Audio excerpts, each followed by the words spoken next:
on. And Yeah. people want to overlook that. And I'm telling you, Mr. Peterson, I'm not one of those people. And I thank God that, you know, he showed you to me. And sometimes we just need some Jesse in our lives, I guess. Thank you, I wish we had more brothers like you. We need more brothers like you. This because we don't have most guys that can, you know what I'm saying, lead black people into the right direction. And I thank you for that, because a lot of people will be like, man, it's still going on. It's racism. Yeah. And I try to tell them, like, watch his show. Listen to this brother.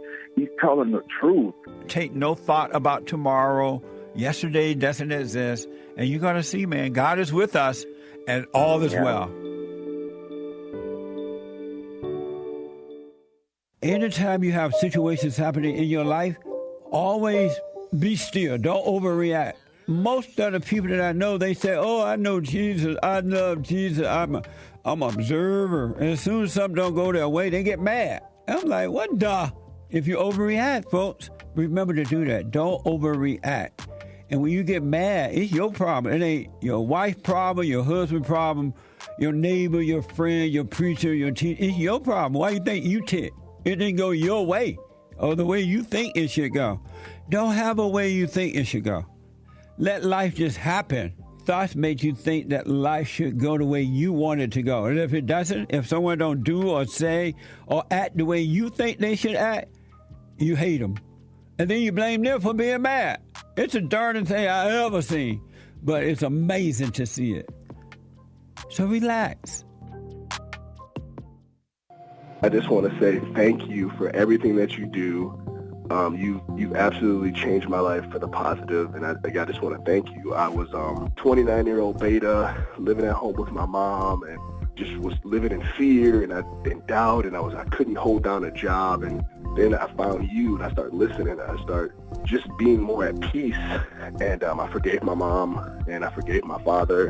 And it's like right after that, everything just changed in my life, and I was able to get a good job, and I moved out, and I live on my own now, and everything has just changed. And I just want to say thank you, and I appreciate you for spreading that message. It really is a positive message. Amazing. That's good, man. I want people to know God loves us in ways that there are no words to express, because you have nothing to compare it to, right? Stay with the silent prayer. You haven't seen anything yet. It gets better. We have a counseling service, and I have to admit, thanks to God, it is.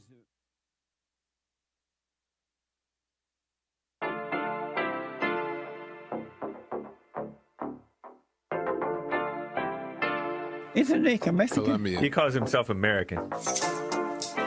What is this? Anchor Baby.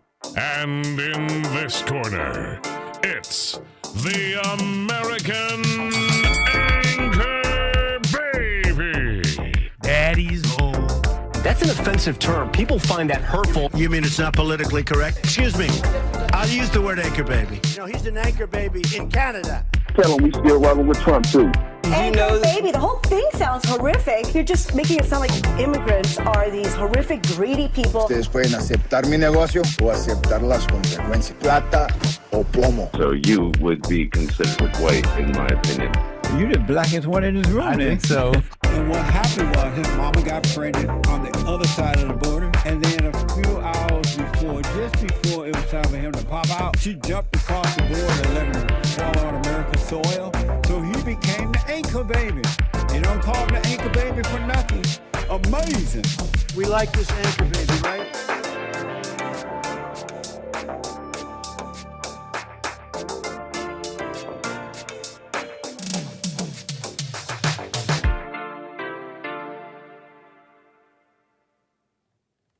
Hello, I'm the American Anchor Baby, and this is my show. Thanks for tuning in on this fine Tuesday. A fine Tuesday it is to have you here. We got a bit of a show for you, so a pleasure, as always, to be back, okay? So appreciate you tuning in. Got a couple of things to get into. We need some of the details on some of the things I brought up yesterday, like getting a full rundown on the Supreme Court and all that. You might be interested. We'll be educated on that here shortly. The details I think you'll find interesting, but you know, there's a couple of things I want to get into. I'm thinking, sincerely, in my mind, I'm thinking clearly on this genocide business, okay? This genocide business. There's a genocide everywhere. And I got some things for you there, okay? And you tell me what you think. Tell me where I'm wrong, what you think about it. 888-775-3773. You're always welcome to call in. You got something to say. You say I'm wrong or whatever it is. Look, you could call in. Pleasure to have you here. What can I say? Everybody on rumble.com/American Anchor Baby. What's up, DJ T? Everybody on punchy.tv. Thanks for making an account. Everybody on dlive.tv/Gorgonzola. And my viewers on YouTube. What's up, everybody? Welcome to the show. Welcome, everybody. So hold on here. Let's get situated. We got a nice show, I think, here. We got a nice bit of a show here. But like I said, if you want to call in, that's 888-775-3773. Something on your mind, etc. But I want to jump into some of this, because people are even calling concerning the Supreme Court. Is it a flip-flop? I kind of mentioned it. The details of, though, exactly what went down, I mean, it's some of this you'll know instinctually, but now you'll really know the lawfare, how badly no one in the government wants the right thing, okay? Essentially. But, before I jump into that, I was thinking about, here's what's on my mind a little bit. I was just thinking about my callers sometimes, myself, the world, us. We talk about all sorts of things, okay? And I was just wondering about the truth, right? All the truth. I know the truth. If you knew the truth, what would it be like? What would life be like? I'm thinking about it, and consider it for a second. If you knew the truth, you would be the master of the universe. It's like just hearing people talk about the truth of the world, okay? It's flat. It's the Jews. Or really anything. That's not even that specific. It's round. It's round. It's the Browns. It's, I don't know. It's these white people. It's racism. The history. If you knew the truth, essentially, you wouldn't, you'd be the master of the universe, right? You would be outside of the system. You would have broken the matrix. You wouldn't need to convince anyone. Meaning what? Meaning only it wouldn't bother you. You would simply not be bothered that others didn't know the truth, okay? So you would not need anything from anyone. You wouldn't have to be anyone. Tell me where I'm wrong. You broke the matrix. You see the code, right? So why aren't you flying? Okay, why aren't you Neo? Where are your superpowers? Oh, your superpowers is just, I see this fact and I'm mad and I can't make my life work. So no shade on the facts and the factoids and all the whatever. I just don't know. You guys know. But if you broke the matrix, you would be able to bend the code to your will. It's like it. Imagine if you knew the world was like what? I'm not trying to pick on the flat earthers. If you knew it was flat, you would be operating. Well, maybe I'm trying to make something up here, but you would know. So wouldn't you be able to use that to dominate the world? Right? Like I'm trying to think of a good way, but I can't think of a good example. But if you were the only one who had invented lying, that game changing is what I mean. You know the truth. Anyways, whatever. What are real superpowers? Stuff I've heard that are real superpowers. Knowing yourself, knowing your world, everything that you feel has to do with you, nobody else. Any negative, anger, hell, pain, anxiety, worry, that's coming from here and not from there, not from outside. I'm doing hand motions from inside, from outside. Just little things I've heard, okay? Just little things I heard about being a master of the universe, master of yourself, etc. Just a funny thing about it all, because it's like anything besides that would be someone trying to give you a story, right? A charlatan trying to get you into something, don't you think? Anyways, just rambling a bit about the Matrix. I want to get into this because you've seen the news concerning the Supreme Court, okay? The decisions with the Venezuelans. I mentioned it a little bit, and it seems like a flip-flop. So, over the weekend, right before the weekend, they're saying, you can't deport these people. Monday, Supreme Court says, you can deport these Venezuelans, 350,000 of them. And this concerns two separate Supreme Court decisions. And the details, I think, reveal everything. If you just got into it, right? Because you see the headlines. It's always so mired in confusion. They're always hiding the obvious truth of what's happening, just the simple things, okay? Allow me to explain. The May 19th, this Monday, yesterday's decision, was concerning the temporary protective status for these Venezuelans, okay?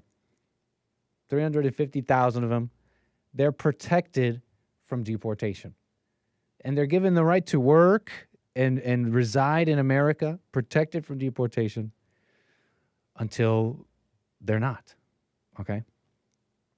But why are they fighting this? Well, how did this become a fight? How did this even become a fight? How did it get to the Supreme Court? Well, what came before the Supreme Court was an injunction, okay, granted by this senior U.S. District Judge Edward M. Chen out of California, San Francisco. Very, I'm sure, trustworthy senior U.S. District Judge.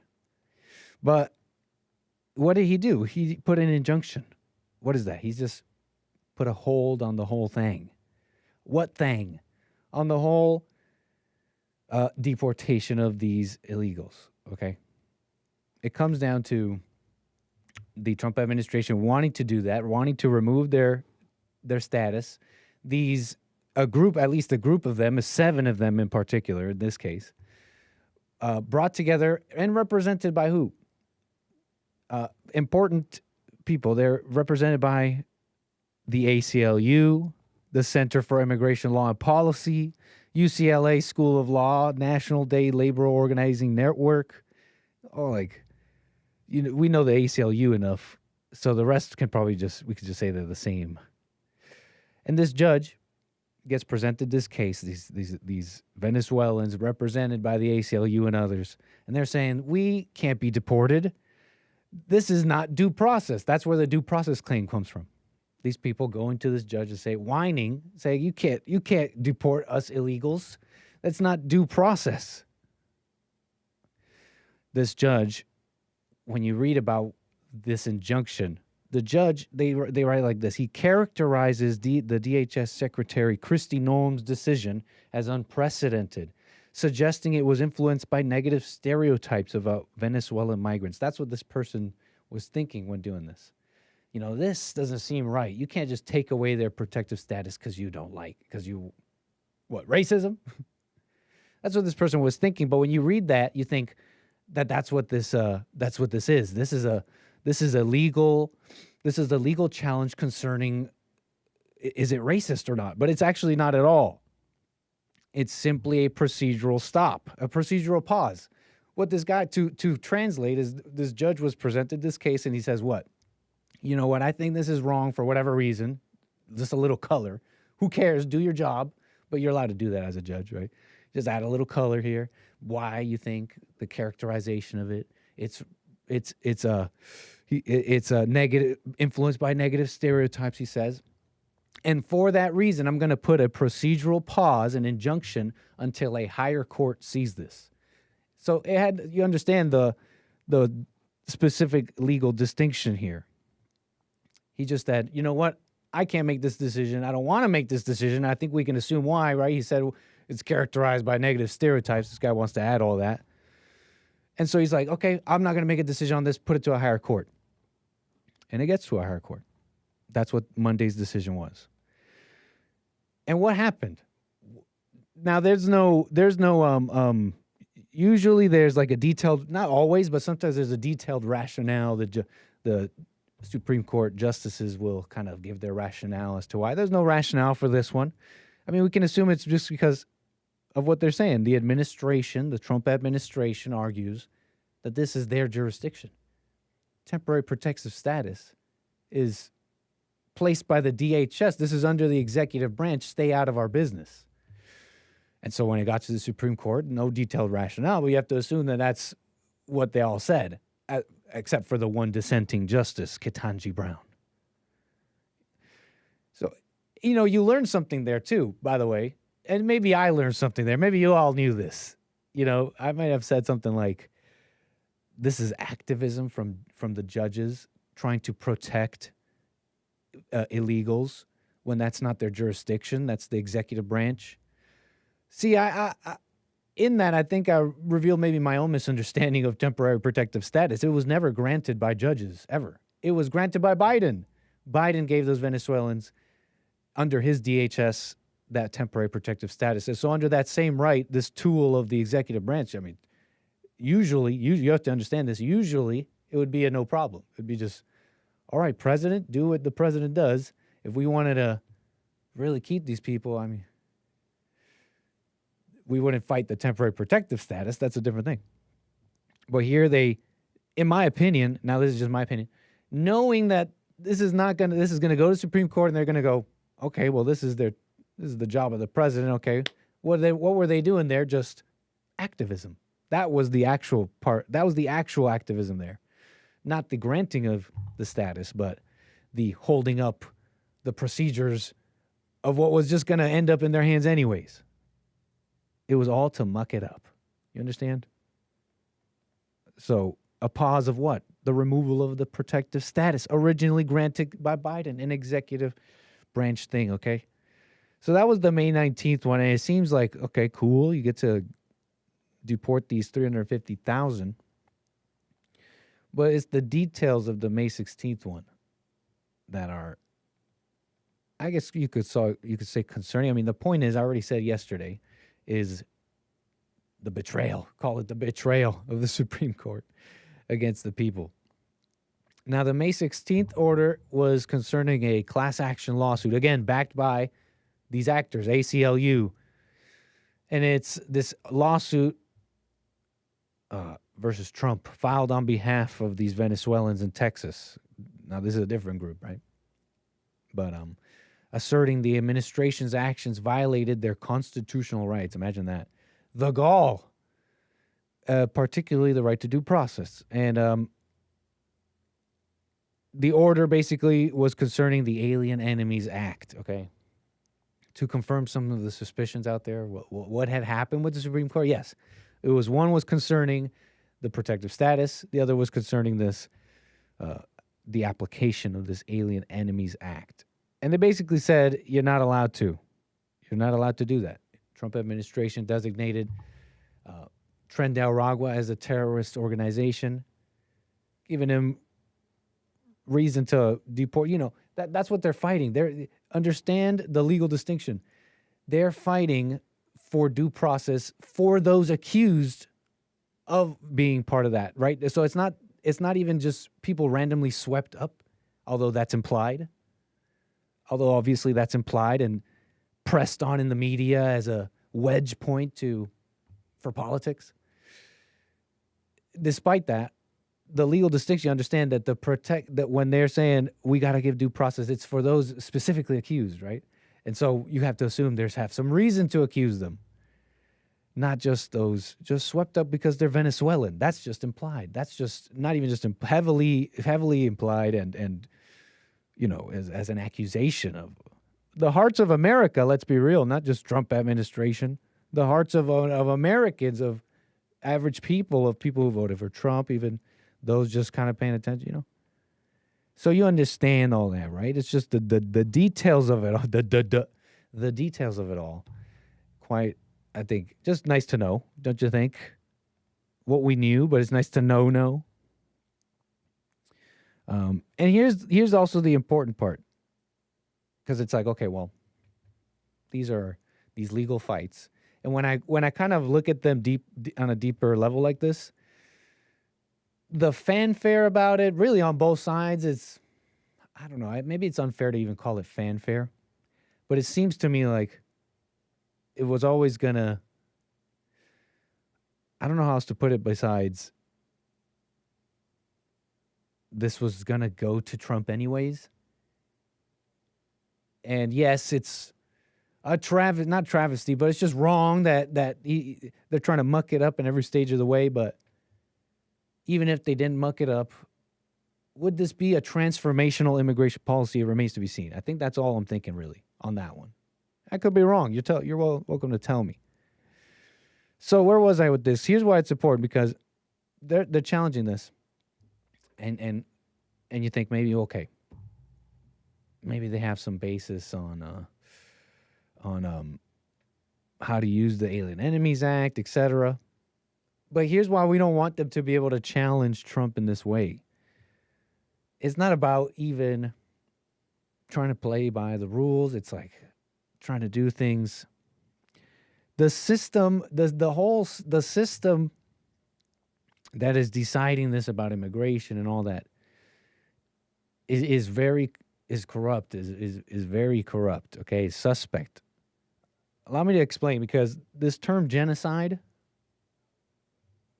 is an interesting one, and I've been thinking about it a little bit. So allow me to express this. Tell me what you think, because this term genocide has a specific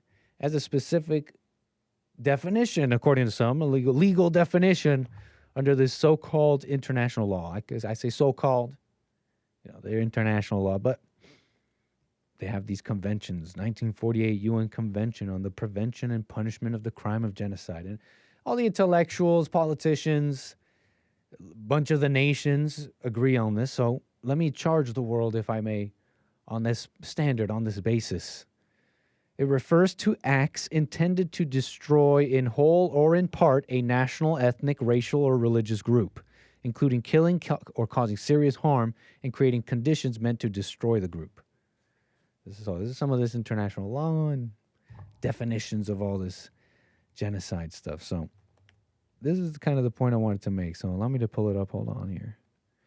Where did I put all that? So I'm thinking about this because I'm trying to look at the world and say, okay, where would you be able to point out? This question remained in my mind of concerning the white South Afrikaners and all that. Could you point in the world, anywhere in the world, where there's people being, in whole or in part, a national, ethnic, racial, religious group, including a killing and causing a serious harm of them, etc. And following some of these their own definitions and all that, maybe you could say others. But here's the point: nobody in the world says that that's happening with those white South Afrikaners. That's an important distinction in all this. They say the Rohingya, let me pull this up. There's some people over there in Myanmar. Let me just pull up all my stuff. The Rohingya, I think, in Myanmar, a Muslim ethnic minority group living in the Rakhine State, Western Myanmar. They say they're having the military, Myanmar's military, they're saying is launching violent crackdowns on these Rohingya. But this is after alleged Rohingya militant attacks. And so it's like this combat and killings. And, you could say, well, that sounds like it could be ethnic cleansing or something of these Rohingya, or it's like a civil war with like insurgents, kind of an insurgent kind of thing. Either way, whether you agree or disagree, they have UN backing. They have the world backing them. Tigrayans in Ethiopia, with the Rohingya, they say 740,000 have fled. There have been some mass killings and reports of rape and sexual violence. I'm looking up numbers, and they're telling me about those that have fled. Am I being cynical? Those are alive people. Terrible. Tigrayans in Ethiopia. an ethnic group centered in the Tigray region of northern Ethiopia, historically influential in national politics, but recently sidelined by Prime Minister Abiy Ahmed, right? They're having some issue there. I'm not even aware of it. But in November 2020, a civil war broke out between Ethiopia's federal forces and the Tigray People's Liberation Front. Okay. I read some of this. I'm like, ethnic cleansing, genocide. Okay, I mean, maybe ethnic cleanse, like another racial, ethnic, civil dispute, war, conflict. Either way, they have UN backing. They have the world backing them, etc. Yazidis in Iraq, Kurdish-speaking ethno-religious minority. Another Muslim fight, right? Another is like Muslims fighting ideological, ethnic, religious fight here, civil, both armed groups. Maybe genocide, etc., whatever they call it. But again, backed by the UN. The world calls it that. The world calls it that. The Uyghur in China, I'm not even going to touch that one because, China's a bit of a black box in my mind. Until I'm confident on what I'm even saying there, I'm going to stay out of that one. But the point is, the distinction you see, however you define those, they have the backing of those who define it that way. You understand? When describing the conflict in South Africa, there's not a single international organization in that way that recognizes the white South Afrikaner. In fact, they constantly debate against it. They say things like, there is no, here, let me pull it up, that there is no plan, as opposed to, when defining a genocide, it has to be like a planned, state-sponsored killing of these people under all those umbrella terms of what it is, right? Ethnic, racial, in part or in some, etc. When describing that, they argue that it's like not a state-sponsored, okay? They say, some radical politicians have used inflammatory language around land reform and white monopoly capital, such as Julius Malema of the Economic Freedom Fighters. I believe we played a clip on Punchy. But this has not translated into state-backed violence, they say, right? So don't be ridiculous. That's just the more radical ones. Even though the ANC, as in the past with different leaders, sung that Kill the Boer song, even though the current ANC is the one saying to Trump, hey, these aren't refugees. They're just trying to get away from justice. It's like, what, you don't want them there? Get rid of them. They're gone. What is it that you want to punish them for? You already got the land. Apartheid's over. You want revenge. And then here's what they add to that. They're like, okay, chill out. They're singing Kill the Boer, and we're not going to kill the white people for now, but that's not even the real government. That's just like a really popular friend of the government. Chill out.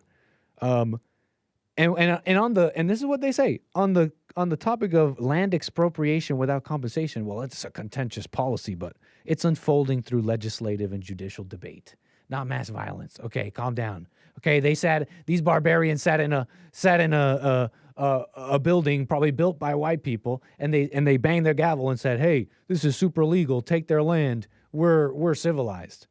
So that's who the world is telling you is not coming right. That's what's not a genocide, etc. And this is important. The distinction is important because what was the unfairness of what is unfair about immigration in America? Not how like the left sees it, like, oh, these people deserve a better life. They just deserve something better. They for some reason they just deserve more stuff. They just deserve it. And not having those things, it means you're a refugee. It means you're running from danger, right? But see, that's the vast majority of the world. Well, I don't know about vast majority, but a lot of these refugees are just, you can't say you're a refugee running from your own crappy country. You understand? You're like, okay, it's poor and cruddy and you guys need Jesus? Okay, how is that the world's problem? So that's one thing, right? That's the left. But on the other point here about the unfairness of the immigration system. The unfairness is revealed when you uncover why all these economic refugees are considered refugees, but not the white South Afrikaner.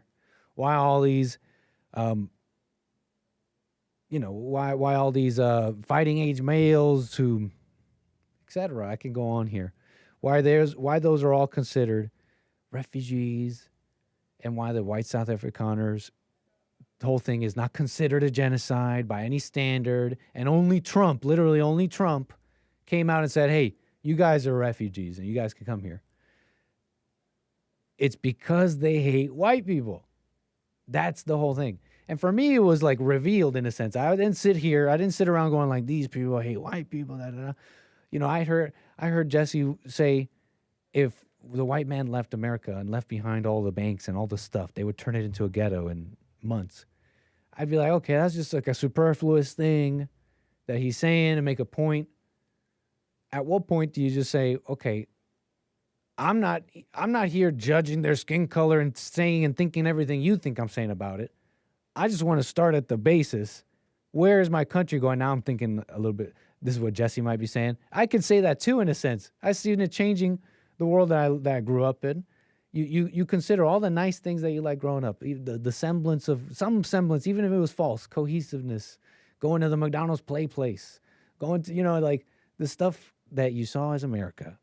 I mean, when you think Jesse and his country leaving, you see how it happens. He wasn't assuming that. He wasn't assuming that. He's just starting at the basis that it's happening. And so how can you just not at least say that it's happening?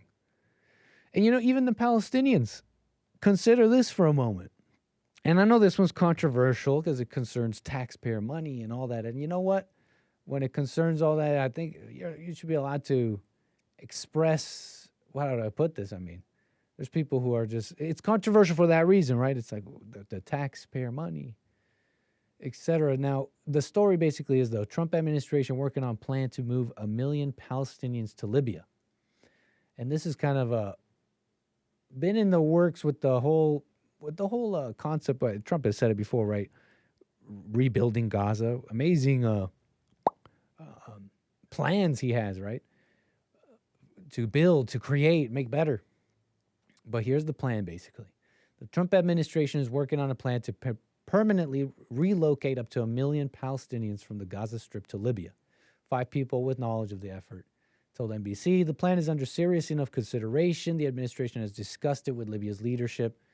In exchange for the resettling of the Palestinians, the administration would potentially release Libya billions of dollars of funds that the U.S. froze more than a decade ago. No final agreement has been reached. So again, all these things are just in the talks and all that. We'll definitely keep watching, but why am I bringing this up? I'm bringing this up because, look, 1 million Palestinians, moving them somewhere else, those sound like alive Palestinians to me.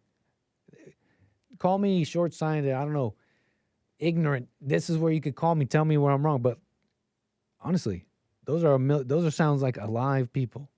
And here's what I'm getting at, like, not even the Palestinians, like, can you really say it's a genocide in any of these places? They're moving them.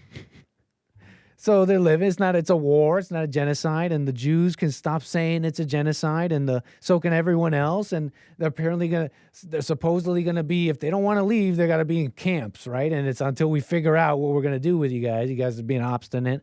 We said that's what we're going to do. Hey, people see this way, see it that way, but the point is that's what's happening.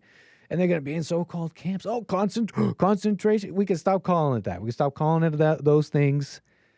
But you see the hypocrisy is with the Afrikaners. The white man is hated for what he has, or I don't know what it is. I don't know. I don't even know. Kind of like Jesse, I'm just seeing this fall apart. I'm like, you know what? This term America, although I know what it means to me, etc., increasingly, what really represents these things that that at least held together, what seems to me what held together the McDonald's play place in my mind of a little bambino, is white more than this term America, right? It's like these people who hate America are Americans. So I don't know what else about this. Look, hated, And this all experimental legal stuff, by the way. This is all very experimental and very, very modern. Like, these are the due process for illegals and all that talk of Venezuelans and their due process and you got to bring back Kilmar. The Supreme Court, they said that you got to bring back this Kilmar Garcia guy. Like, this is a very, very experimental, but it only works. Notice that it's only working because people are brainwashed. It only works with a brainwashing against white people. And in here, in my mind, it's like a parentheses. America. It means many things here to me personally, beyond skin color, etc. Like, maybe some people see it like that, shallow, and I'd call it shallow, just like skin color. I don't know. I've come to learn. I've come to speak on these things. I'm thinking of them a little bit more than others, I think. So anyways, I got calls coming in. I want to get to all of you. 888-775-3773. What else about this? The vast majority of people, look,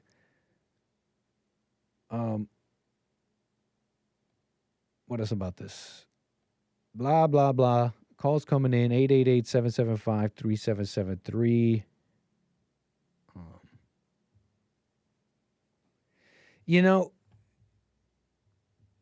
Anyways. What else about this?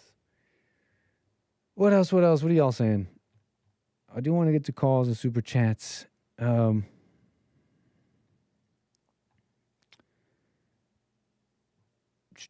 This is what I'm thinking. For realsies. What else? Anyways, that's it on that. We'll do calls here in a moment, super chats and all that. But that was the spiel. That's pretty. Don't you see? That's the point. That's what was revealed. What's unfair about it all? Why it's corrupt? Why the immigration system is corrupt? Why the whole thing is like that? Is the hatred of those white people. You got to start there. And let's say you think, well, there are others who need help. What if there's other Christians out there that need help? Well, you know what? That's actually fine. Maybe there's a case there too. But to think of that as a reaction to this, that means you just thought of it after. Why are you using that as a cudgel to tell the Trump administration, hey, be fair? Instead, wouldn't you say, right on, finally some attention to who the world is ignoring? Here's another one they're ignoring, the Christians. So it's I think it's like brainwashing. Mark, can you what's up, everybody in the chat? Kevin, what's up? How you doing? I got one for you, man. I was thinking of you with a segment here, but we'll get to that later. Talking about fighting canines. You doubt the technique. You doubt the technique, Kevin Howe.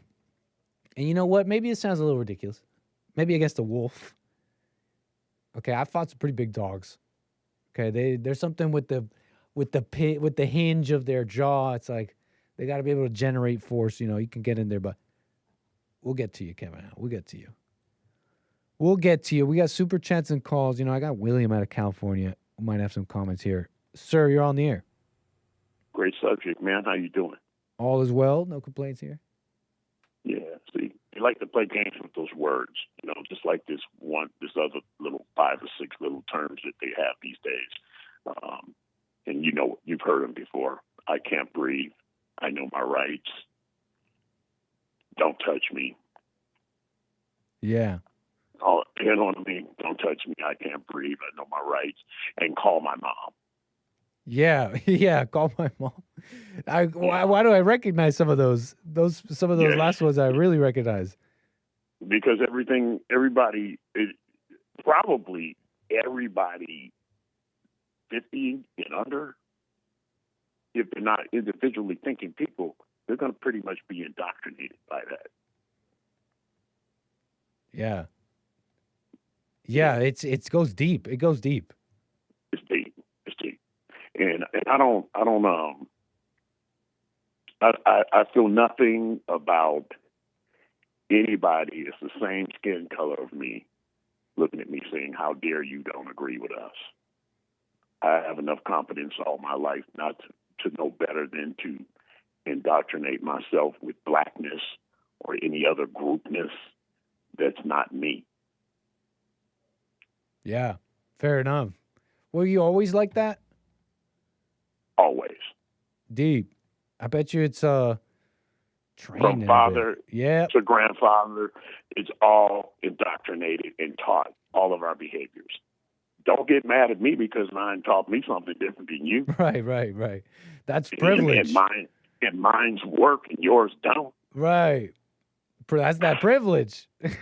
Please. You got to know what privilege is, too. That's correct. Privilege. Right on. Some people don't really realize the words true that pedigree. They use. Pretty much.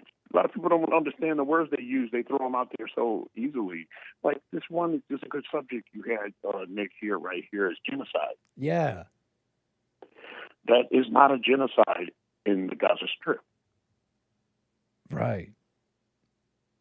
That's I would say controversial maybe, but I'm being too legalistic, but it's just genocide. That's just politics right now. It's a war. It's a war. It's a war. It's a war. And here's if I may interject, even if whatever you decide about it, they have the world's backing. The UN and the world is calling it a genocide. So yeah, but the UN can't beat us, so it don't matter what the UN say.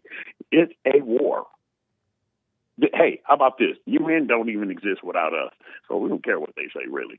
But it's a war. It's not a genocide. They use these words and throw them around, and I'll bring something else they like to throw around because we were talking about it yesterday. There's a difference between an immigrant and there's a difference between an illegal, and then you got other status. Yep, refugee, DACA. Anchor baby, you got a lot Anchor of baby. Yep. Yeah, there's different levels to this, but what they do to their constituents, Nick, is they tell them and teach them how to throw those words around at their own convenience. Yeah. Yeah, totally. The 20 million, that is not asylum seekers. They just came. The door was open and they came. Right. You're not a refugee genocide. Just because your country's bad. Yeah, that doesn't make you a refugee. No, not at all. At least it shouldn't be. The word genocide is thrown around so easily that really there's only been no more than 5 huge ones. And the biggest one would probably be a close tie between communist Russia, which was the Soviets before they fell, and communist China. Third place would You said they're tied for what, though? Sorry, Willie, could you say again? Oh, a close tie. Am I breaking up a little bit? I just missed that one part. They're tied for what? A close tie for the biggest genocides ever. Oh, yeah. I've heard of this, definitely. Communist China and Soviet Union, communist Russia. Those are the biggest genocides. And who was third would be probably Nazi Germany. Who faced that genocide in that case? In what, the Germany's case? Well, you mentioned the Soviets and China. The Soviets, yeah. The Soviets got some kind of interesting going too, with not big on Russian history because they were such a closed society. So China is. I mean, when you consider it's like what, tens and tens of millions. I heard it was 50 million. Right. I was gonna say the Russians themselves. One must say the Russians themselves, even though if they were soldiers. I'm just adding to what you're saying. I'm agreeing with you. I think you'd have to say the Russians themselves under the Russians having to fight this Soviet, or whatever had to happen. Yeah. Yep. Under Soviet rule, they were probably the biggest. China is second, even though China killed, Mao? He killed more than anybody. He killed more than the Soviets, but he killed them through starvation. Mm. And the Soviets killed, period. The next one after that would have to be the Jews with Germany. Mm. And then we still have some genocides going on in the continent of Africa. Plenty of countries trying to wipe each other out still to this day. Amazing. Yeah. I'm somewhat familiar with some of the things, but right. I mean, let's think about it. It brings let's it all really into. Think about it. Is the Palestine conflict with Israel a genocide, or is that an act of war? I mean, I stand to, I lean more on just calling it all history an act of war. It's an act of war. It's an act of war because being a nation is an act of war. Being a distinct nationality at some point, and in a sense, in an enduring fashion, is an act of war. It's an act of war, and a lot of the younger people don't know about the Monroe Doctrine. The Monroe Doctrine takes care of everything in this area: South America, North America, Latin America, Caribbean, Hawaii. We have what they call the Monroe Doctrine, which means nobody's allowed to go to Mexico and set up shop. It's too close to us. Same thing with Canada. Too close to us. But let's make it more personal. Genocide. Genocide or act of war. How about if Mexico attacks the United States and say it used to be Mexico at one time and we're taking it back? Same thing was happening in the Gaza Strip, correct? I hear you. Okay. If Mexico came here and attacked this country, and their reason being it used to be Mexico, yeah, me and you both know what would happen. Oh, yeah. No more Mexico. No more Mexico. And the world would call it an ethnic cleansing. No. Why? Because we'll control the media? It'd be called an act of war. That's what you and I would call it.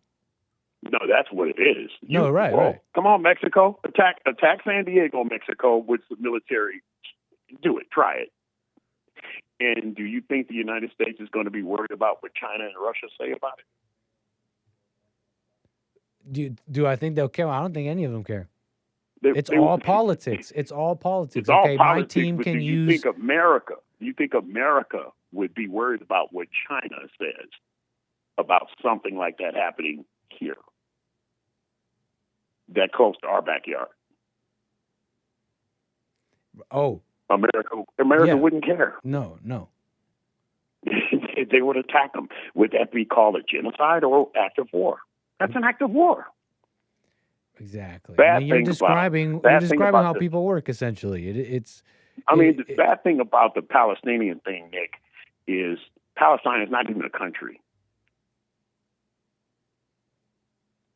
And you were just talking about they have to go. Where are they That's going? what Israel's saying. Well, Israel and America, they're saying bye. Yeah, I guess you're right, and I guess you could put it like that.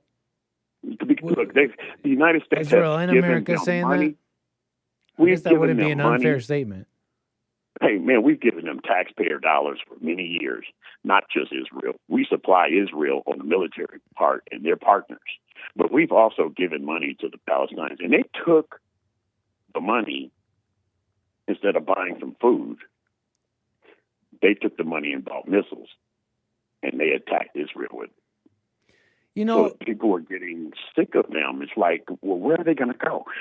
Israel and America is almost at the point where they're like, we don't care. I got you, William. All right. I appreciate your comments. Does it make any sense? No, I got you. You made your point on genocide. Definitely what I was talking about. And about all that, I mean, that's what Israel wants to do. I don't. Do you have a question? I don't think you had a question on that, did you? Wait a minute. They own it. Yeah. Palestine is not a country. That land is owned by Israel. They actually gave it to them from the last time they attacked them. He said, okay, take this. They own it. Now they're kicking him out. Yeah, kicking him out. That's what it looks like. It sure does. You know, Willie, man, appreciate your call. How do you like the Alien Act taking that away? Now that was wrong. Personally, these judges, I think, have a personal thing with it, and it really shows.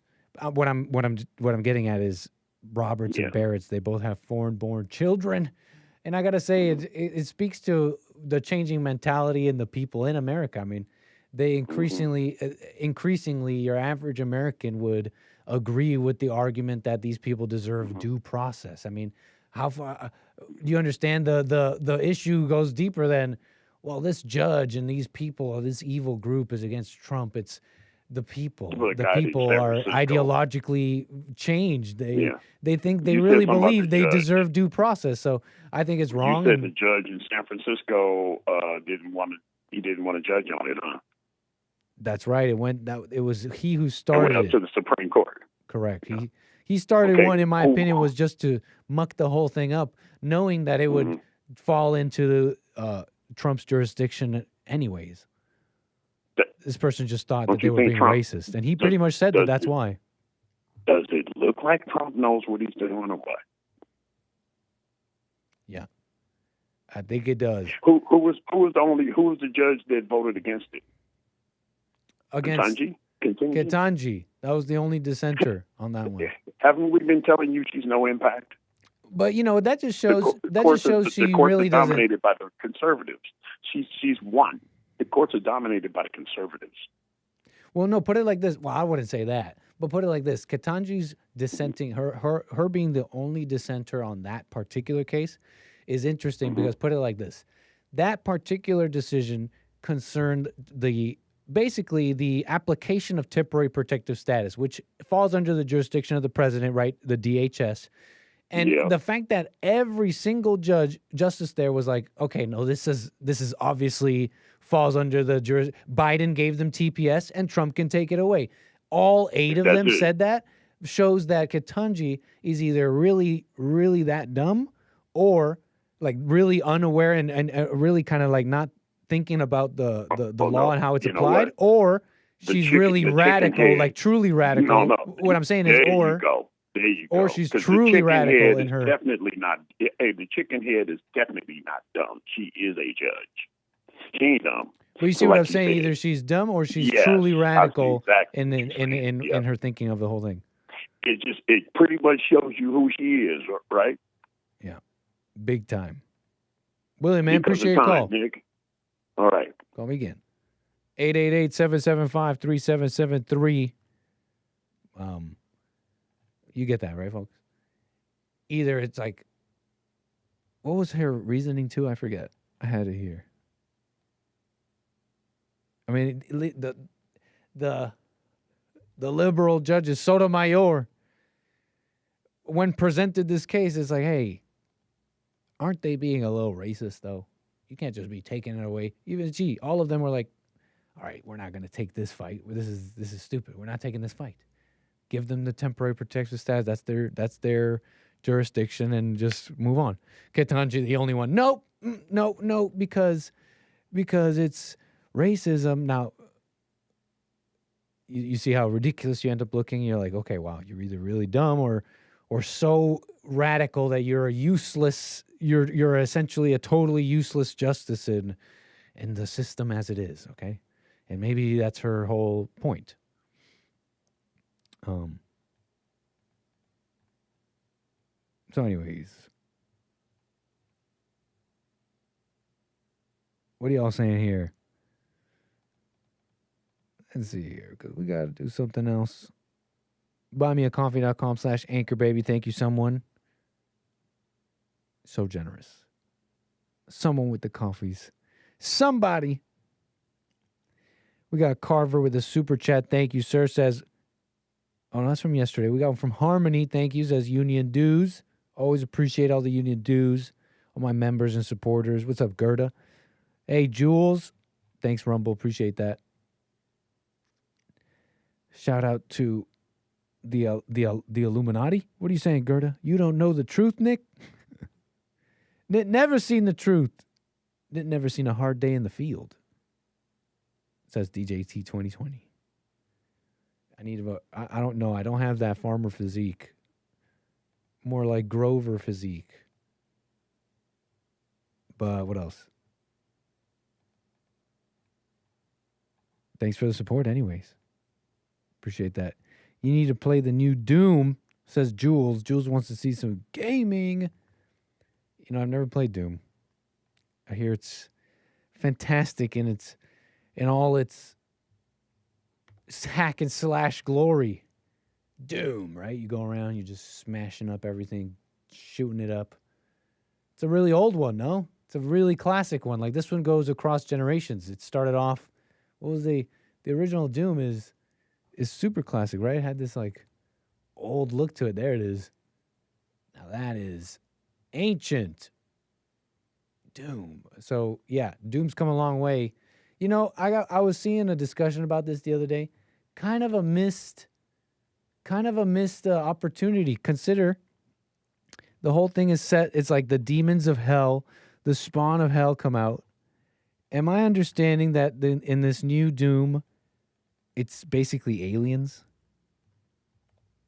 Like it's like Rick and Morty portals and aliens and, you know, am I understanding that correctly? Kind of a missed, don't you think? It's with the climate, I don't know, political climate, call it what you want. Missed opportunity. You could have gone like super, demon and the layers of hell and religion and sacrilege and, you know, churches, Catholicism and corruption and just different vibes, you know. But I guess you could do like aliens. I guess you could do that. Just ignore the Supreme Court, Congress, and do the right thing. Thank you, Gerda. Please, Mr. Trump, hear your people out. We want you to do it anyways. We do not, don't worry, due process, blah, blah, this, that. We do not care about what they'll say in the media. Do the right thing anyways. We will support you. Seriously, the people want this. And on top of that, you can't give in. You can't give in. With Kilmar, with the Supreme Court decisions, the Alien Enemies Act, you cannot show even a moment of, okay, but you're kind of right about this or that. The people who are saying that don't care about being fair or being right. Hey, you got to be fair with the whatever. The people, most of the people saying that, are not trying to be fair. They're just waiting for you to say, okay, well, we were wrong about Kilmar, even though I don't think you were.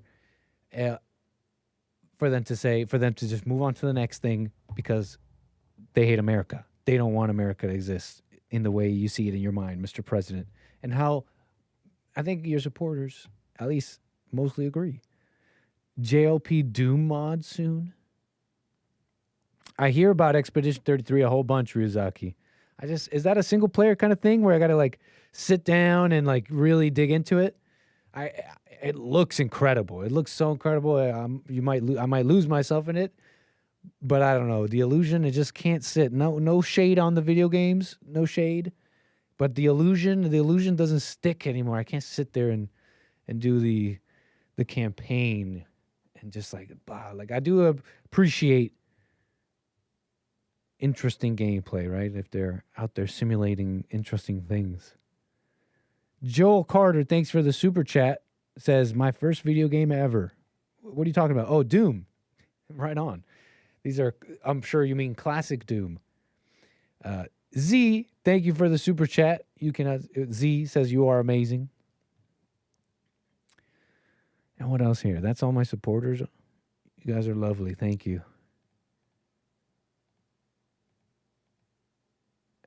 Yep. Okay, I got one for you here. Take this one in. People are saying this guy, a total player. They're saying this guy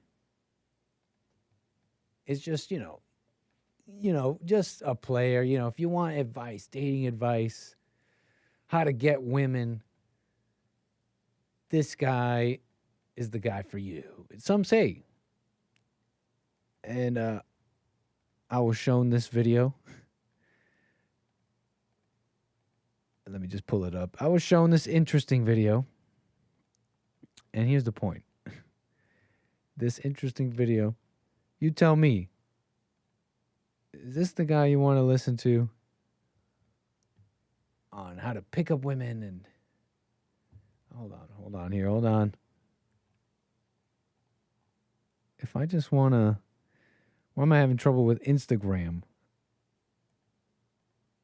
Do I not know how to use Instagram? Do I have to log in? Hold on, folks. You just bear with me here. Load. Here's the point.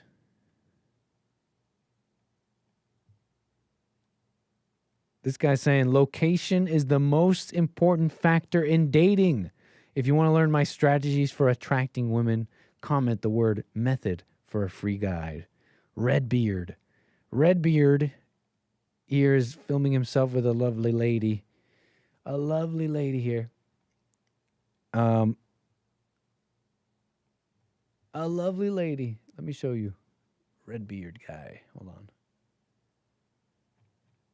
And she's telling him, well, he's asking her how he rates, how she would rate him.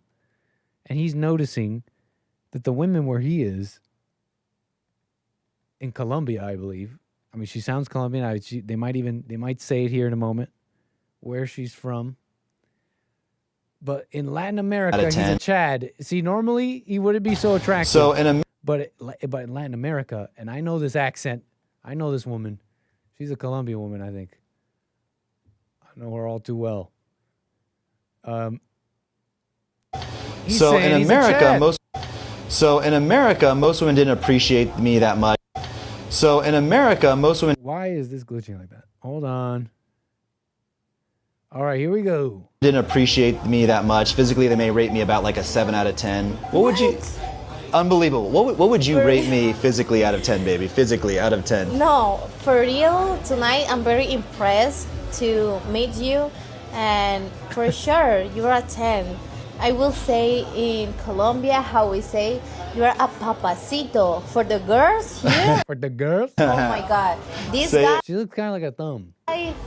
Say. You know when the hair hides, just how wide the face can get? It's a trick. I'm not against it, ladies. It's a good one. I gotta say it's a good one. When the hair goes straight down out here, and it can really hide how wide that face is. It in the most paisa accent. Say it. Say that again, baby. Say that again in Spanish in the most sexy way. Nice and you love me. Sorry, am I just a cynic? Look at this guy. This guy's smiling like he loves me. What are you rating? Are people rating this guy? Are the fellas rating this individual? As Hake says, men don't go on the rating scale. Men should never rate themselves or subject themselves to a rating by a number. Only women. And I don't even like to do that to the ladies, honestly. Shout out to Hake. I appreciate how he thinks. But check it out. Is she being honest? Out of 10, baby. Physically, out of 10. No, for real, tonight I'm very impressed to meet you. And very for impressed. Sure, you're a 10. I will say in Colombia, how we say, you're a papacito. For the girls here, oh my God. This guy... Say it in the most paisa accent. Say it nice and slowly in the most sexual way. I can say papacito. Oh.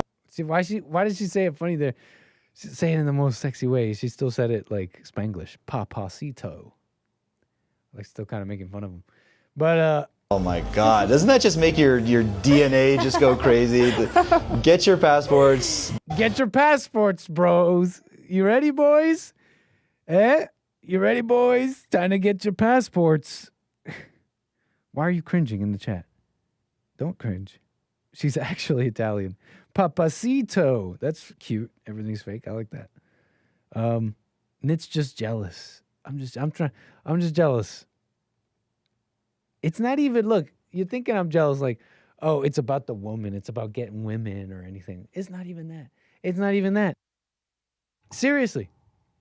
That's not about being promiscuous or all these women. Honestly, I've come to how do I put this? I've come to see that you can pretty much get what you want.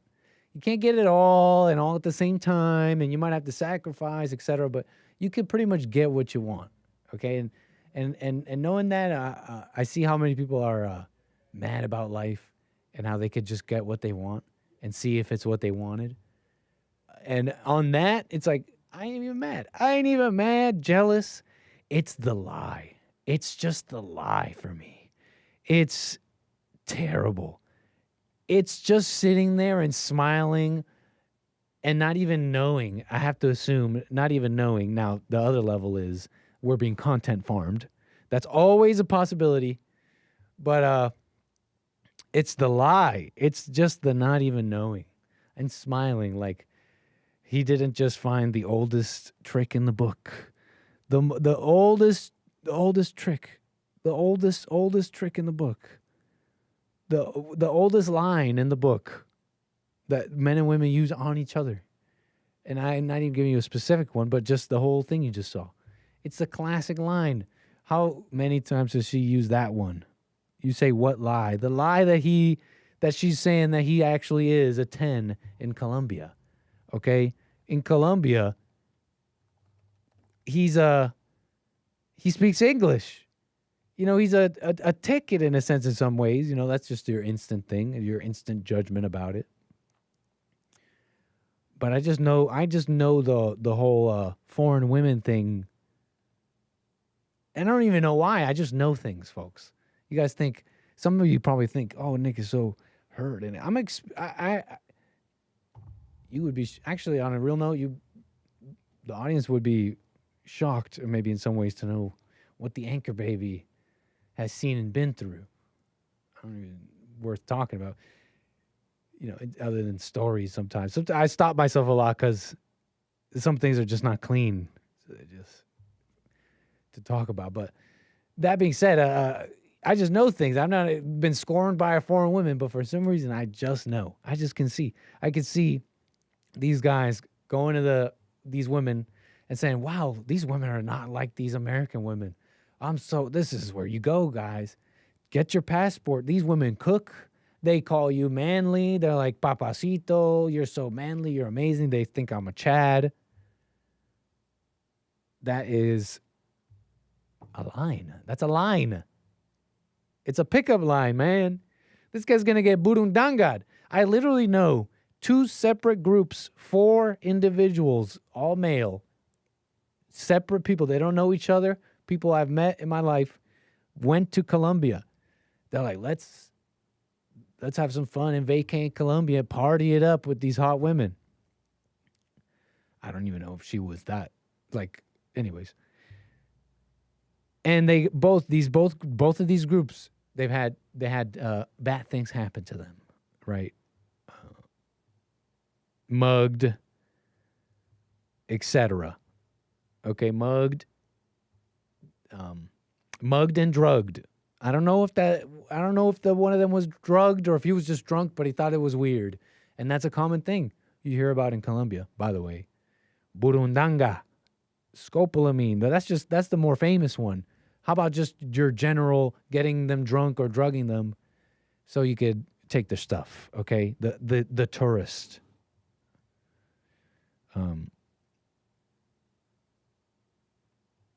So just saying, you know, I can see you through it. It's just so obvious. You know, they're out there like passport, like these are the women, they get it. You're on easy mode in a sense, but you're still in for the same surprise. And then not to mention bringing that same person over here now.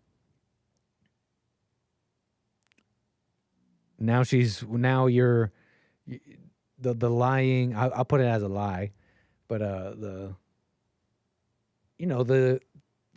third world woman you think is rubbing your shoulders, calling you a man. Really, she just knows what works on the men in her country, and you're not ready. You are not ready for the deception and what's the word here? Really just all about motivation of this third world woman you're picking up. Straight up.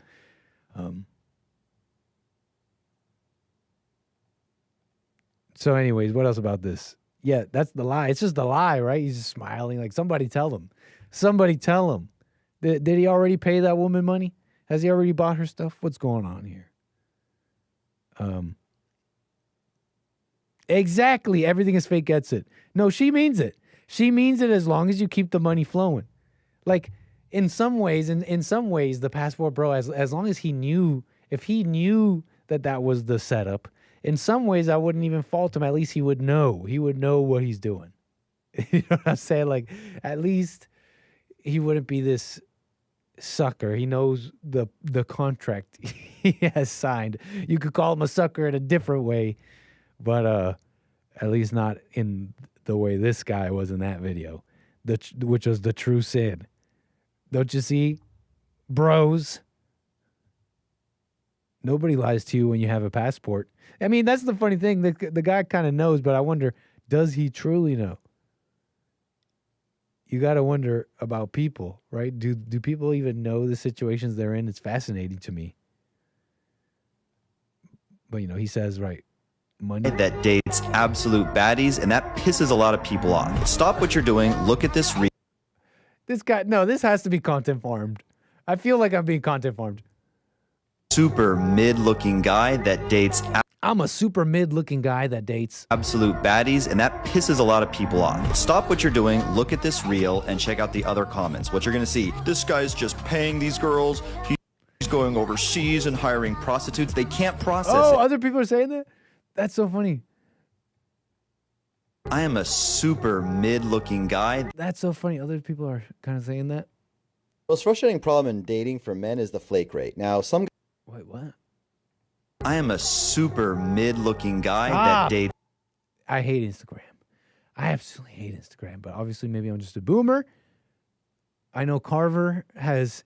I've recently been inducted into the boomer life, into the boomer world. I've recently became one. My birthday just passed, and you know what? I'm just slowly accepting that. If you're a financially successful guy and you're dating mid chicks, that's pretty embarrassing, bro. Oh, there you go. What happened to no money? I'm not paying them. Am I just a cynic? He's not paying them. He's just saying he's rich. And that's what lets him date these women. You see what I'm saying? You can have what you want. Okay, even the incels out there. I want a girlfriend. I want sex. You can have what you want. You feel me? It may not be what you really need or want, but stop with the theory.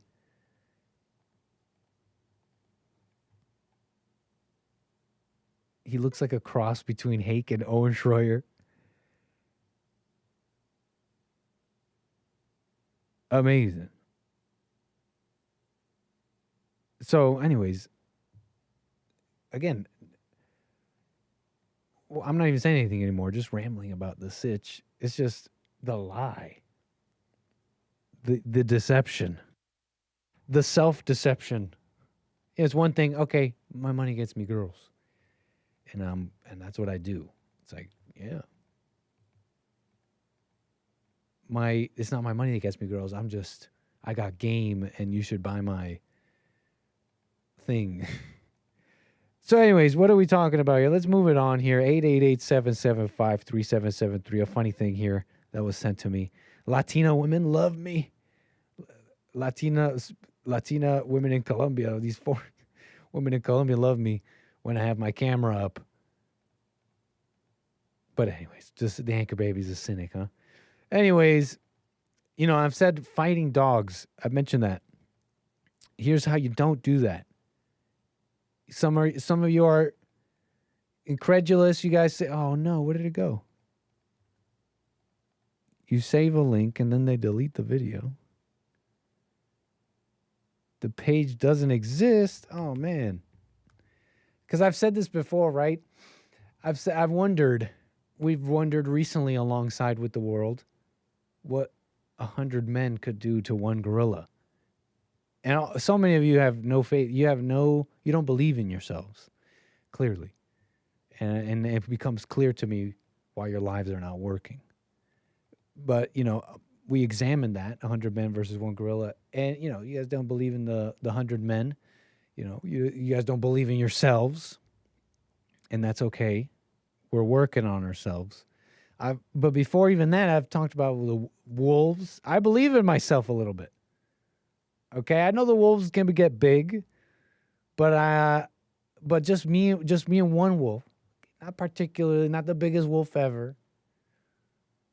Okay, maybe some of this theory was before looking at how big wolves can get. Maybe. But you guys criticize me. You guys say that's crazy. Even a pit bull, even like a pit bull or a German Shepherd or something, it would maul me up. I'd have no chance. Really? You guys don't think you could defeat a single dog? Even a big one? They don't get that heavy. They could get pretty heavy, but maybe you can get pretty messed up. One arm, but who's living? That's the point here. Who's living and who's dying? You have no faith in yourselves. You guys don't believe yourselves in anything. So there was a funny video. It came up, and now it's not appearing. Hold on, let's see. Can we? This sucks. I think I have to sign in. Is that why? It was basically a guy fighting a dog in exactly the way you shouldn't. Kevin Howe here, one of the most skeptical. I found it. Here it is. Okay, it's kind of bloody, so kind of a blood warning. It'll only be a second, but honestly, the blood kind of gushes, and it's. I'm not gonna show it. It's just in case it accidentally shows. I'm gonna pause it, but this is not how you fight a dog. Just so you know. Kevin Howe, you thinking I'm going to go down like this? You're crazy. Okay, that's not how you do it.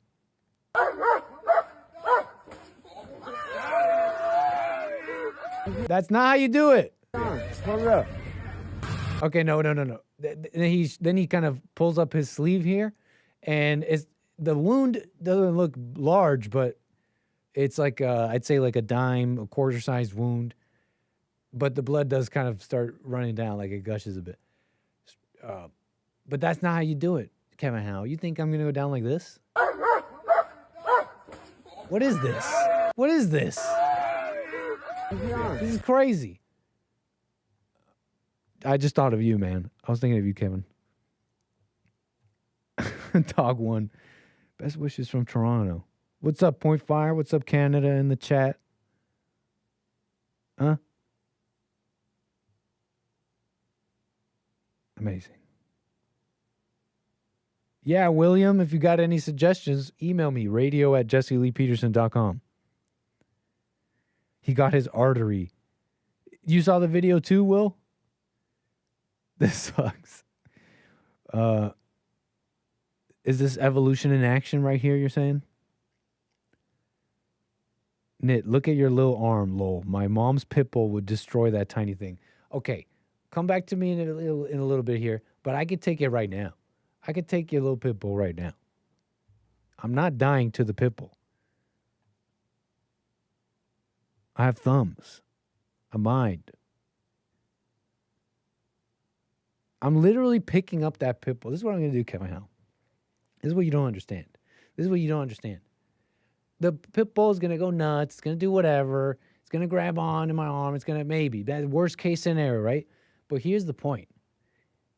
Amongst the blood, amongst whatever's happening, at some point, Kevin Howe, I'm going to pick this pit bull up. I'm going to be able to pick it up over my head.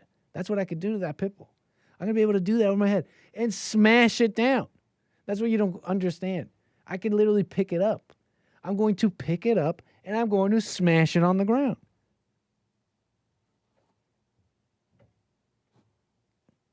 Your arm's going to come off, LOL. I'm going to pick it up. I stand with Nick. You're going to faint. You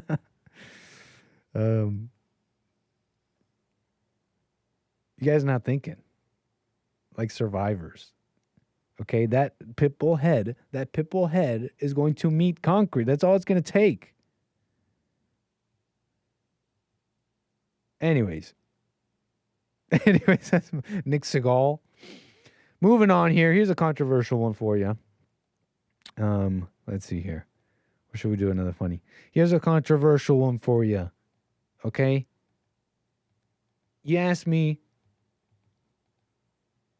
how do I put this? I stand with Martin Luther King, put it like that. Even though he's a communist, right? Something like that. I don't really stand with him. But that phrase, that old statement, even if just disjointed and isolated by itself from who said it and anything else, to judge people on the content of their character as opposed to the color of their skin, right? I sincerely, how do I put this? It still seems like the right way of living. Everyone you meet, you can order yourself and how do I put this? Choose to associate with who you wish, choose to discriminate who you wish due to past actions, whatever it is, that's your right. It makes sense to me. But in another way, maybe call it, I don't know what it is, but it's just how I operate. I'll meet somebody and it's like, okay, this is an individual. Sue me. You're an individual. I'm meeting you for the first time. Am I wrong? But that, it's just I'm living in a world where that gets constantly challenged. I wish it wasn't so. Okay? And when it concerns important things like my health, a surgery, I don't know what. You don't want to, I want to be fair, etc. But then you get hit with videos like this, right? I'm about to cut it! It's censored, but it looks like they're in a operating room. And you know what? I was concerned the other day. I have to assume this is what some kind of a operation of the posterior concerning the music. It's blurred. I can't see. But the other day I was considering a BBL, a male BBL. I was telling you guys, if the women can go Machiavellian and inject things into their posterior to change their lives, why can't I? So I was considering a male BBL. And you know what? I didn't want to be a discriminatory person, but you just get fed videos like this, right? And maybe I'm judging, right? It's wrong. But put it like this. This particular video was going around recently. 3 million views. It's a bit of an old situation. We can appreciate Grok educating us. This is apparently, maybe Grok is wrong, but a real situation that involved a doctor named Wendell Davis Boot, who was suspended in 2018 for dancing during surgeries, as noted by major outlets like the New York Times. She faced lawsuits for alleged complications, which raised serious concerns about patient safety. However, the claim that DEI caused this lacks evidence. Thank you, Grok. DEI aims to improve healthcare outcomes through diversity, with studies showing benefits like better patient trust. But critics argue it might compromise standards. Grok, staying ever politically correct, but at least tells us what the critics are arguing. Does anybody agree with the critics here? Are the critics that insane? Compromising standards in this field is maybe not what you want to do even a little bit. But okay, that's the point. They're saying you can't say that was DEI. This is just this doctor, and this person faced a lawsuit and was suspended and everything. So the law worked. Don't get crazy. Don't get racist. DEI didn't do this. You can have black doctors. Don't be thinking you now have to change your doctors, right? Are you guys feeling okay? Is that how we're feeling? Sincerely?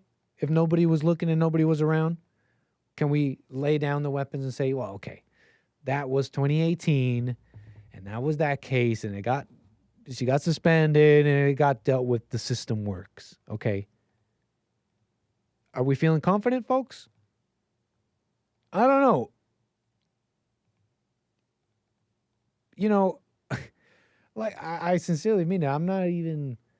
Let me move on from that. But the point is, the world, in this post that you're looking at, the public, at least some part of it, has expressed their concern. Whether you agree or disagree, here's a viral post concerning this very thing. Now, this young lady, pretty young lady, Poison Ivy, I don't know what her name is, Texas A&M Medical School. Her posts are going viral because she is going to be a doctor. Back in 2020, she was accepted into medical school at age 20. I feel so blessed. And, you know, one can say many things. Did she work for it? Did she not? But she posted this some years ago. Getting accepted. She was excited. Who wouldn't be, right? Excited to start this chapter. I'm sure not the easiest thing we're talking about. Medical school. And she got accepted. It's a wrap, she posts 4 years later, 5 years later. Medical doctor at 24. When did she post this? Yeah, May 15th. She posted this just a few days ago. This post went crazy viral, as you can see. 47.4 million views. She writes, it's a wrap, medical doctor at 24. She's looking cute. She's looking great in her graduation photos. She's even got a little bling. I believe that is a tasteful set of teeth, set of blinged out teeth. Not the whole thing. It's not the whole grill. Okay, this is a graduation photo. Okay, it's not the whole mouth. Okay, it's just a little tasteful rose. No. Wait, why are people saying this is a man? There's no indication this is a man, personally. I'm not saying that at all, and I haven't seen that indication, so I'm not claiming that. Yeah, a little tasteful. Yeah, these are the grad photos, graduating medical school, 24 years old. Yeah, and this doesn't replace the teeth. It just sits in the front. You are absolutely correct. A little tasteful gemstone action for the teeth, adorning just 3 of them, not the whole thing. This is not a rap video, concert video. Okay, calm down. This is a graduation photo. So this went super viral. You know, it's controversial because there are racists in the comments. I repeat. I promise you, she says, any racist, derogatory, or negative tweets about me do not move me. I chose this path because I'm dedicated to serving all mankind, and I worked hard to get here. I'll spend my life saving lives while you spend yours spreading hate. Trust, I'm good. And I don't even know. I don't know her, right? Did she just post this and then the entirety of the current political situation came down on her account? You know, I don't gather that she's a figure at all. She's just like post stuff, but she's I don't know. Did she change her banner to Black Lives Matter in response, or was it always like this? I don't know. But she seems like a young gal attempting to graduate, and she did. Where was I? The controversy, you gather a little bit, right? In her response saying, y'all are racist, and I'm done with your derogatory comments. She has not a limited who can comment or anything, so I don't know if she's reveling in it or whatever, but I somewhat appreciate that. I mean, I don't care who it is. You're doing you. If you knew the truth, then you would be the master of your domain and your universe. And no matter what anybody would say, you wouldn't have to prove anything, and you would be a doctor. You would just do it, right? So in some sense, I can appreciate that. I really do. Put it like this, though. This is an overarching conversation that goes beyond her. And you could say, if you were her, you would say, well, that's a shame. This conversation may even affect me when it's nothing to do with me. Because it isn't. What people are complaining about has very little to do with her. specifically. But yet, how do I put this? You are affected by the shallow assumptions of the world, but you can't put it like this. There's this young guy going viral. Where is the video? There's this young guy going viral, and I don't even have the video, but basically he looks like he's like 8, he looks like he's, I don't know, 12 years old or something, young black kid. And he shows some video of some blacks like going nuts. And he's like, can you guess what race it was? Yeah, black people. I don't even want to be around my people right now. They're acting crazy. Please be racist to black people, he's saying. And he went viral, this young kid. Please be racist to black people. Maybe then they'll wake up and they'll see that they're wrong for how they're acting, he was saying. And I thought it was quite clear, quite poignant how he was putting it. In this, and he said something about understanding why some would judge them all for the actions of a few. Or he didn't even put it that way, because it wasn't the actions of a few. This young kid, this boy was trying to say that it's actually enough, the actions of enough, to warrant the response from people. In the same way, can you blame the public when there's a constant lowering of standards, lying, literally lying to people, that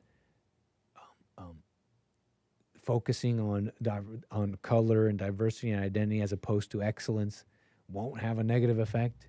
It hasn't already lowered the standards in many cases. You know, can you blame people? Are you then going to call it racist when people want to decide to have different doctors? You know, in the very same way, by having this affirmative action, you've ruined their prospects. This young lady could be a fine doctor, but in another way, and maybe not now, maybe as the tensions rise, it progresses, something I don't want to see. You've, in a sense, given them a career they can't even excel in two ways, because of lowering the standards and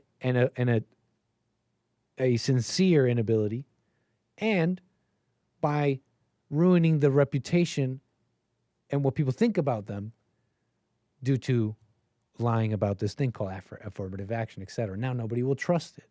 Now someone who is a professional, who could be a doctor, who could be seen as a certain way, will be, you know, will have a patient who wants a different doctor because she's black. So that's pretty much the controversy here. I mean, it got a lot of people talking. 47 million. Like, how? It's really just a lot of people.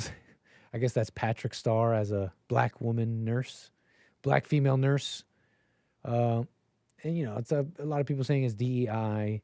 They got the graphs. This one was an interesting one, though. I'm always wary when people just post graphs, and I don't see a citation, if I may. I just have to be accurate, right? Like, let's be real. Like, it's just a graph. You could generate those now with a single line. But they saying, look, if this is true, at the lowest MCAT and GPA, grade point average, blacks are heavily overrepresented in the acceptance rate. That same individual, should they have the same MCAT and GPA test scores, and they were Hispanic, white, or Asian, would have been accepted at a significantly lower rate if this graph is to be trusted. And this is the med school acceptance rates, just like a general med school acceptance in the U.S. Percent accepted, you understand? A stat like that alone, should bring some serious concerns as to what kind of doctor you have. And you know, again, assuming this is real, the justification on the other side is they would look at this and they would say this in no way translates to a less competent doctor. This is just this is just acceptance rates having to do with historical biases. You know, that's how they talk. So they wouldn't even see this as a problem. It's like when they say the South Afrikaner, they're not being genocided. There's no systemic plan to to destroy in part or totally their ethnic, national, race, etc. language. That's not happening. When they're taking their land, that's happening by a legal way, a legal basis. It's totally up and up. They have a constitution and a legal way of doing that. So calm down, you people. It's not a genocide. So, anyways, 888-775-3773. Anything on your mind here? But that was the controversy with the doctors. They in the spirit of what they call fairness and diversity, they've in fact made it all worse. They wouldn't even be able to be an effective doctor because people won't trust them. They just hate black folks. They'd rather you be a BM than an MD. I don't know what that is. What's a BM? Baby mama? They'd rather you be a BM than an MD. They'd rather you be a nurse. Is that a medical thing? They'd rather you be a baby mama than an MD, maybe medical doctor. Black girl magic. Proud of you. This person is responding to the racist in the comments, I guess. It just sucks because if I demand a different doctor, some white liberal or Jew is still going to malpractice me to death out of spite. But wouldn't you want the Jewish doctor? Jewish, Asian, what's the hierarchy here? Gosh, this country's so racist. These comments are not it. It's not even about that young girl. So it's a proxy. It's another one of these proxy conversations. Sorry, if my doctor has grills, I'm walking out immediately. LOL, WTF. That was just a graduation picture, okay? Right-wing liberal, whatever that is. You got to calm down, okay? If they walked in, yeah, definitely, I agree. Maybe even in the graduation pic. But what else here? Moving it on, I think. Me, if this doctor walks in. Oh, yeah, no. I'm fine. I'm feeling fine. I think I'll be okay. Doctor, the patient is bleeding everywhere. I'm not sure they're going to make it. I am on my break, writes this person here. Kind of like JLP, talking about air traffic controllers. I'm busy. Pan requesting emergency services. You can wait. Come on, that's not happening. Calm down. So let's see. Let's move on here. No baby mama, wife only. Yeah, I think that's what they meant by BM, right? Black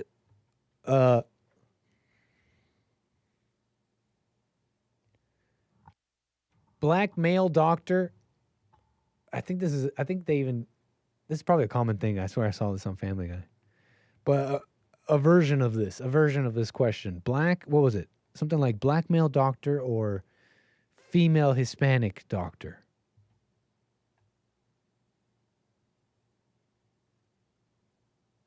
Anyways, moving on.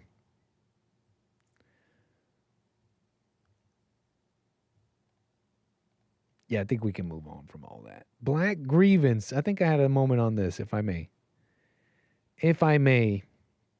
On grievance. Grievances, so many grievances.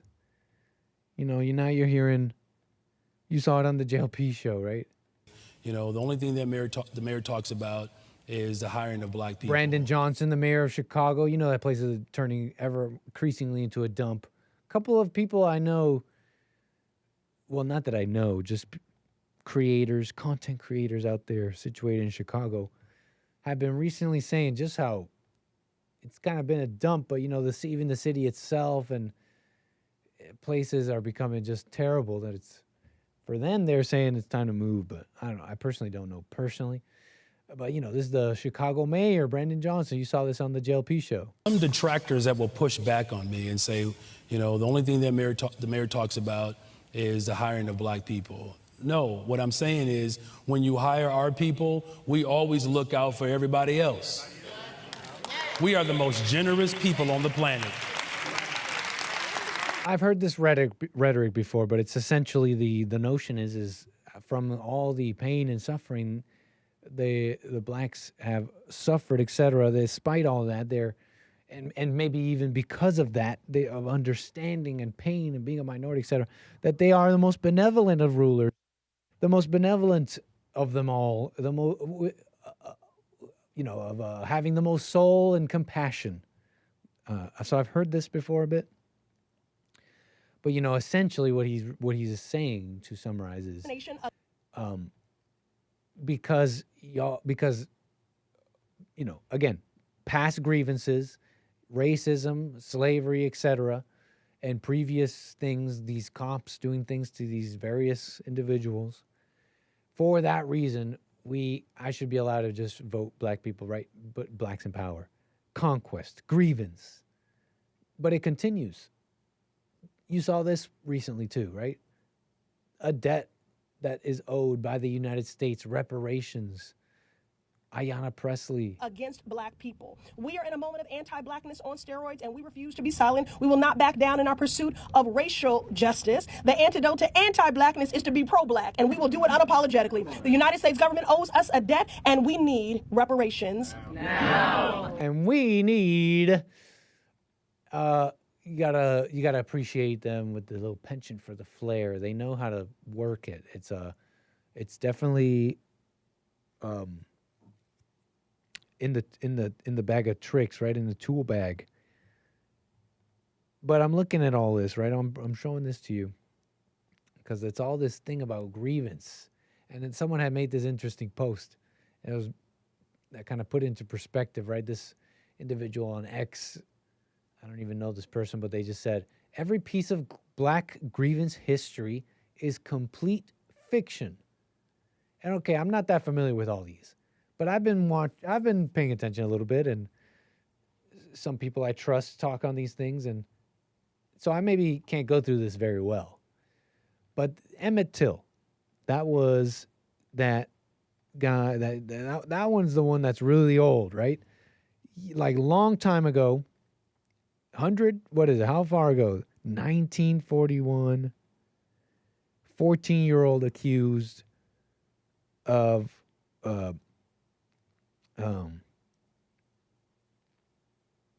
anyways, he was accused of doing some terrible things to some white gal, was violently persecuted, etc., whatever what they say here. His killers acquitted. Emmett Till became an icon of the civil rights movement. Now, I don't even know the fiction on that one, but they definitely stick to it. And my impression is the assumption that it was all a lie. But anyways, Black Wall Street. I'm somewhat familiar, but that one was mutual combat. Black grievance history. Again, the idea is white people that, blacks did try to make stuff. They try to make stuff, and they did. When they did, it was so scary for the white man. They came and burnt it down. They called it Black Wall Street. They had their businesses and finance, and they were doing amazing. Turns out that was a lie. And I'm not too familiar, but remember, what they burnt down, they built back up. The concept is the white man has been keeping them down, and it's not that they can't do it, they can. But when they did, the white man burnt it all down. And they just haven't been able to rebuild ever since. No, wasn't true. Turns out they were able to rebuild it. The blacks did have it in them. Nobody was keeping them down. And they've just, in generations, come to believe the lie. Come to believe this great lie.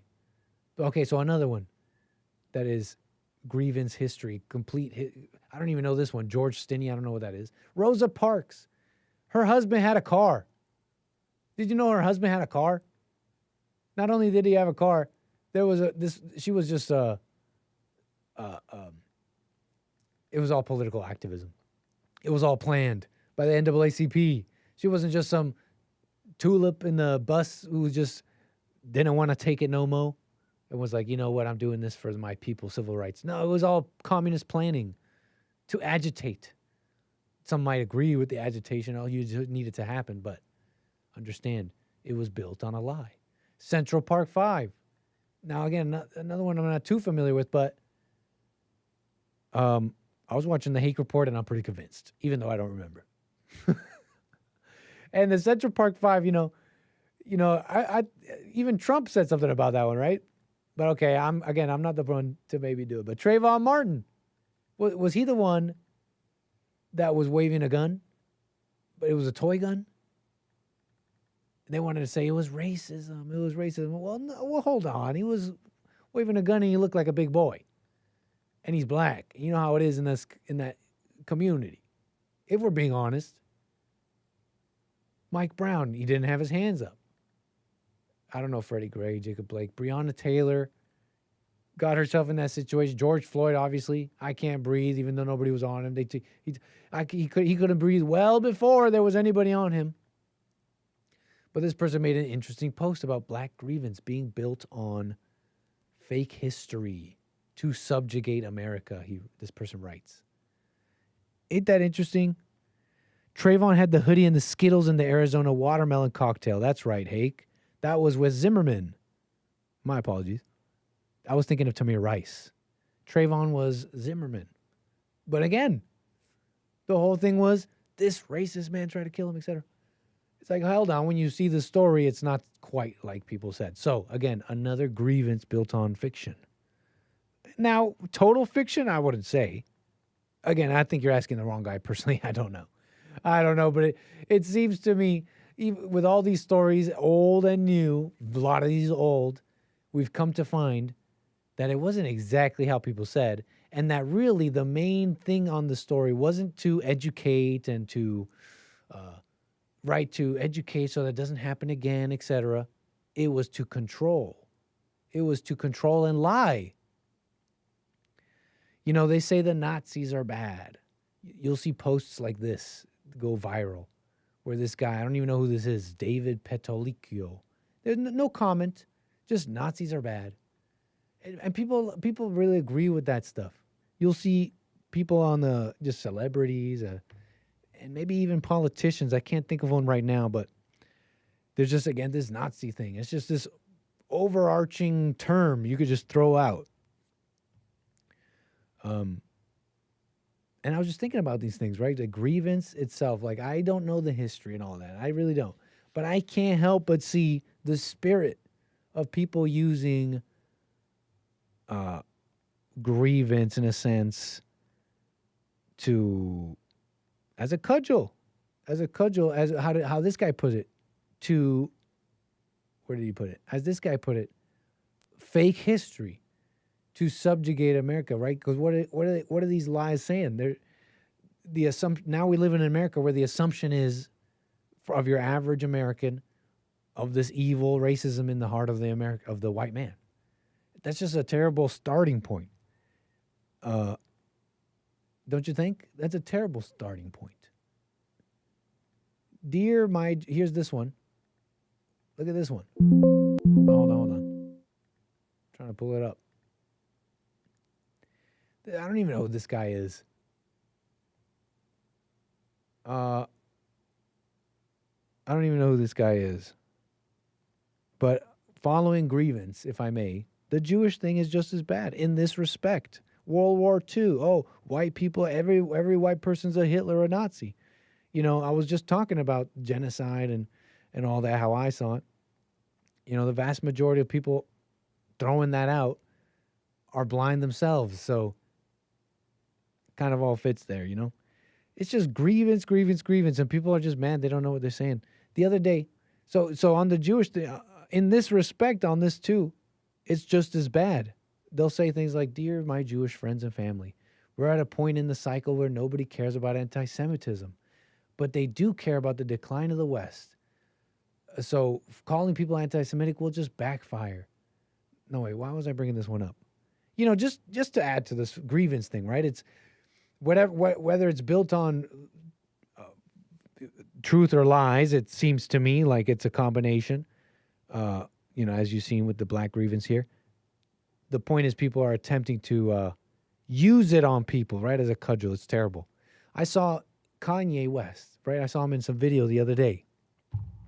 Because everybody's got grievances, right? How do I put this?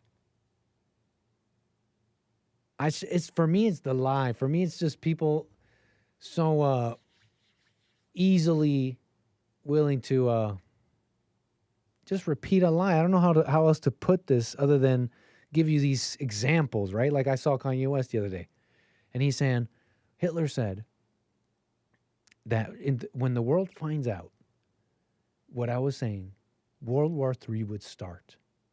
And I'm like doing my best to look it up, right? I'm like, there is no quote like that, okay? There's just no evidence of that, like not even a little bit.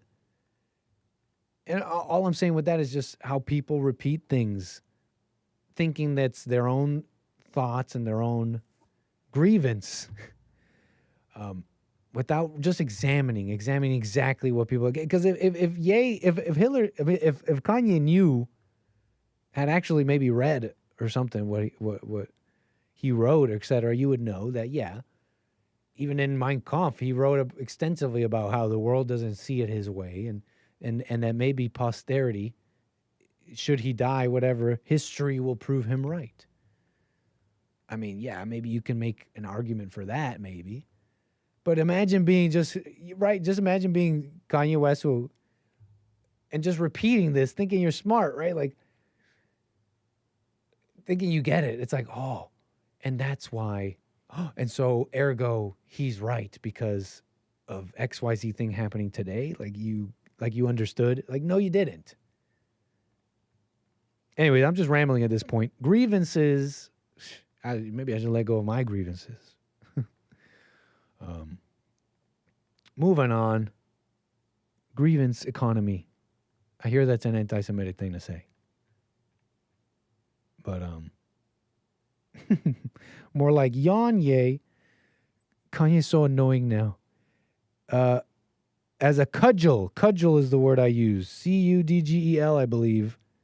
For those that want to know in the chat, asking a cudgel, right? Like something that you hit someone with, right? Isn't that what a cudgel is? Just to like bash them over the head with. It's basically like a weapon.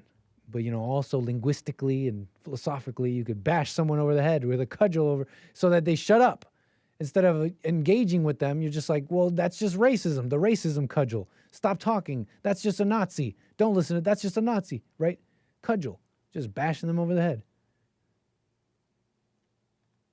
Anyways, we're just rambling at this point. Let's move it on here because you guys clearly have not taken the crackhead pill. You guys are out there doing intermittent fasting and on the keto diet. You guys are doing, I'm a carnivore or I'm a vegetarian or, I'm keto. I heard keto is just fat. It's like heavy fat. I don't know. I'm too afraid. You guys are all doing all this stuff and you guys don't even know the healthiest among us are the crackheads. Full heads of hair, striated bodies, sunlight exposure all day. Pretty social creatures if you think about it. They were doing these studies on rats. This is a rat on the left. No sunlight, get fat equals fat mouse. Here's the rat of a mouse, not a rat, I guess. A mouse getting sunlight 3 times a week. Look at that. Healthy, not fat. Which one are you, huh, chat? Which one are you out there doing IF, keto, blah, blah, blah. You're probably the guy on the left. You're probably the mouse on the left. Don't you know? You're out here trying to get finasteride, trying to micro-needle to grow your hair back. Meanwhile, the crackhead on the street has a physique that you have been dieting for. Okay? Time to wake up. Time to take the crackhead pill. And that's not me saying you should do crack. That's not me saying that at all, in fact. I'm just saying this homeless drug addict has a whole full head of hair and a beard of bleach blonde hair. And some of you out there are looking into minoxidil It's like, look at this guy. You wish you had his hairline. Okay? Crackhead maxing. Is that Nick Cage from Con Air? You know? You're like, oh, I'm trying to be healthy. You're like a barn animal. You're like a barn animal. With your little shakers and your pills and your powders, and you got to go to the gym, and you're at the communal gym, and you're all in the communal trough, drinking from the water, waiting for your turn on the weights. And meanwhile, the crackhead is the absolute pinnacle of physique in some cases. Maybe not all the time. Maybe this requires some thinking about. Oh, my apologies. How long have you been waiting? Rick, here we are messing around about crackheads when I had a caller here. Rick, Hampton, Virginia, how you doing in the last few minutes of the show? What's up, Nick? What's going on? All is well, Rick. Appreciate it. We're about to end here, but I wanted to get to you. You've been waiting here a few minutes. Man, I'll tell you that, Nick, man. What you think about, when people try to go vegan? Yeah. Most of them, they relapse. Is that true? Yeah. In my opinion, they do. I mean, not all, but most. I think I met a vegan recently, and I did ask. I was like, how long have you been vegan? And I am judging. I'm like asking them because I'm wondering how long they've sustained it. I don't know if I've met anyone. I just haven't thought about it deeply or know anybody like that. That's a hard diet, brother. Because, see, the best I can do is grilled chicken. Now, I do cut back on my meat, but most of them I either eat chicken, turkey, or fish. I'm trying to eat that grilled. You eat pretty healthy? I try to. Chicken, turkey. I mean, that sounds pretty healthy so far. But I have a sweet tooth, if you will. Uh-oh. Yeah, so I be trying to cut back on my sweets, Get on that. Yeah, man. Go ahead, Nick. Get on the fruits. Yeah, and see, the fruits have the natural sugars. Yeah, I mean they're pretty much candy. They're man-made candy. I mean, besides candy itself. That's what we're supposed to be. The fruits are like that. It's like the candy. And God didn't even make that. We made that. Right. Like we turned. Have you ever seen a banana, a prehistoric, like an ancient banana? No, I haven't. They're full of seeds and not very nice and sweet.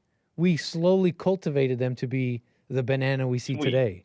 Sweet and no seeds and full of all this sweet flesh. What? A lot of the fruits, coming out worldwide, fruits and vegetables are the human body's medicine cabinet.